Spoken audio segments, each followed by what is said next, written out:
It's a famous American in Paris.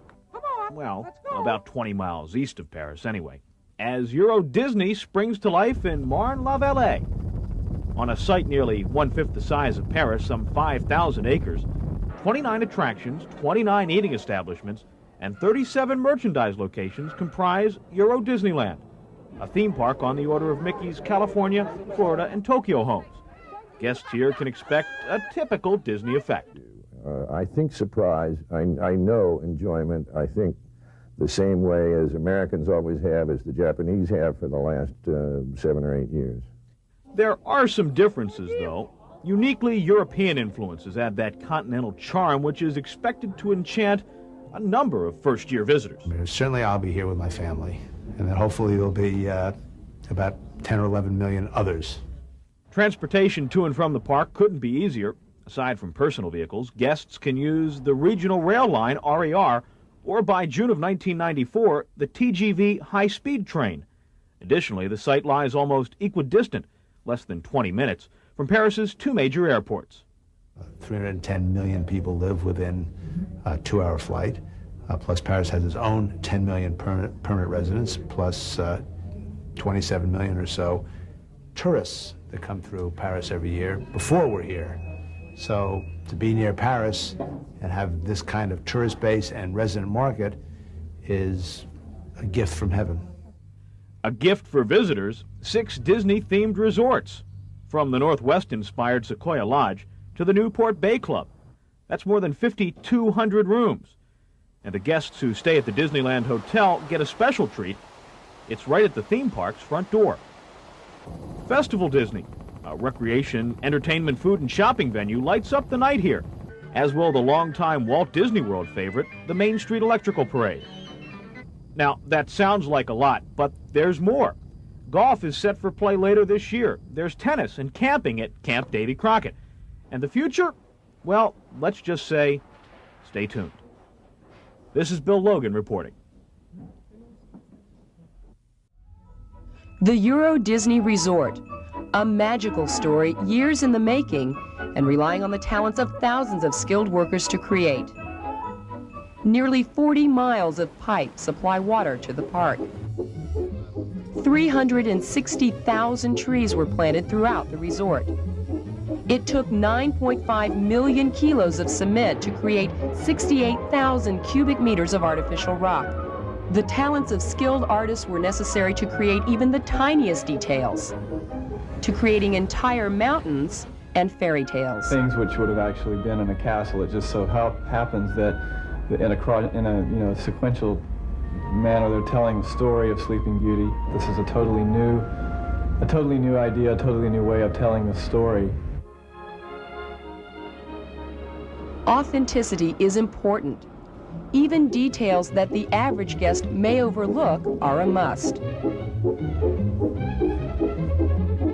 From building new brick streets that look old, to checking 700,000 bulbs in the Main Street Electrical Parade, things must be just right. Testing audio animatronic figures like Timekeeper. Et maintenant, si vous voulez bien m'excuser un petit moment, j'ai quelques ultimes détails à régler. Well, here on Main Street, the details are just around the corner. We chose our details carefully. We thought, since Walt Disney was the kind of person who always educated, at the same time that he entertained people. In all, more than 23,000 special props and memorabilia were brought in. It's this attention to detail that creates the fantasy and allows the guests to leave the real world outside the gate. Another result of the Disney magic.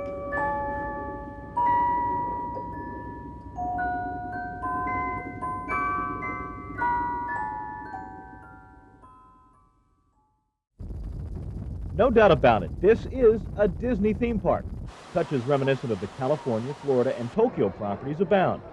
But this is France, and things are a bit different here. For starters, you enter through a hotel, the Disneyland Hotel. Check out the Chateau de la Belle à Bois Dormant, the Sleeping Beauty Castle. It's the visual and thematic centerpiece for Euro Disneyland's Fantasyland.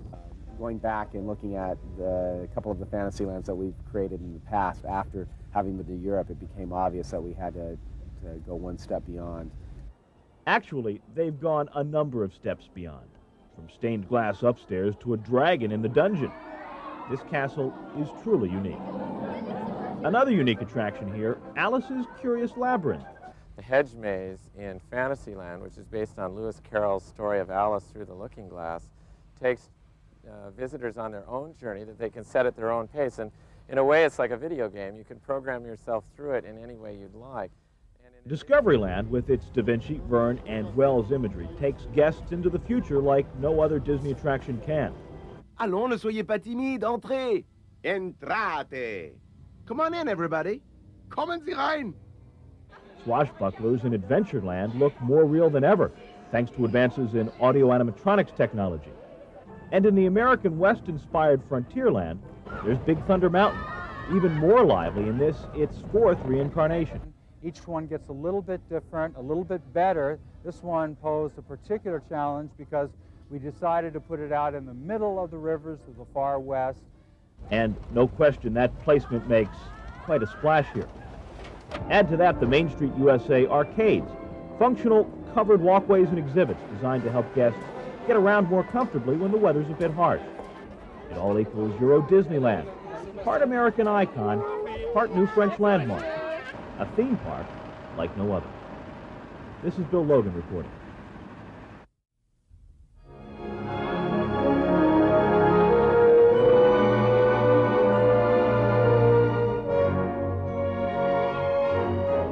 For decades, fairy tale castles and the name Disney have been synonymous.